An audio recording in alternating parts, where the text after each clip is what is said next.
During a White House press briefing on Tuesday, Fox News correspondent Peter Doocy grilled Press Secretary Karine Jean-Pierre if the president's top domestic priority is inflation or abortion ahead of the November election. This line of questioning comes after Biden vowed to immediately codify Roe v. Wade into law if Democrats maintain the majority. Jean-Pierre expressed the importance of both issues, reaffirming that inflation is his #1 economic priority. She also took time to hammer congressional Republicans for not voting for Biden's American Rescue Plan, which she claimed helped get the economy back on its feet. Thanks, Karine. Following up on something Steve was asking, what is President Biden's top domestic priority now? Is it inflation or is it abortion?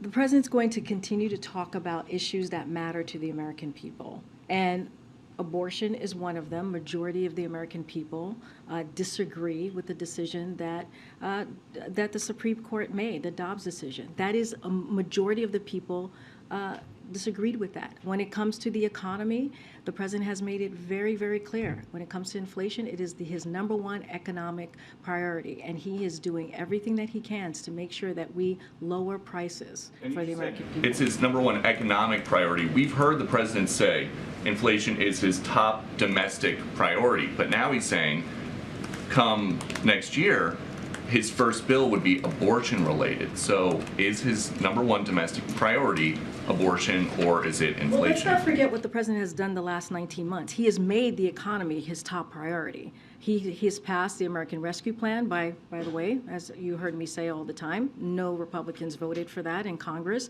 and it was a plan that helped us get back on our feet with the economy, that helped us gain or create 10 million jobs that we had lost.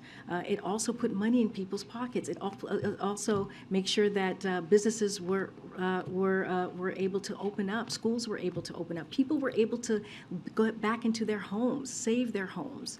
And so that was the American Rescue Plan. There's the bipartisan infrastructure legislation, which was, again, to invest in ports, invest in the infrastructure that was dwindling.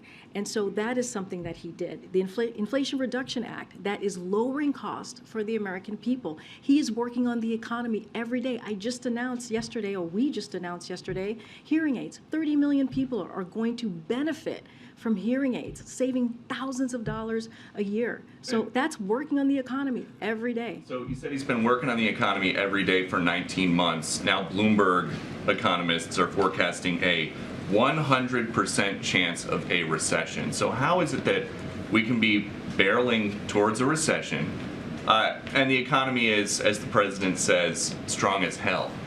So here's the thing about the economy, and I've said this many times. You've heard this from Secretary Yellen. You've heard this from Brian Deese, who runs our Economic Council, is that what we are seeing right now is the job market is strong. The labor force is strong. And that is not what we see usually before a recession. And so and a lot of that is because of the work that this president has done. We are seeing an economy that is resilient.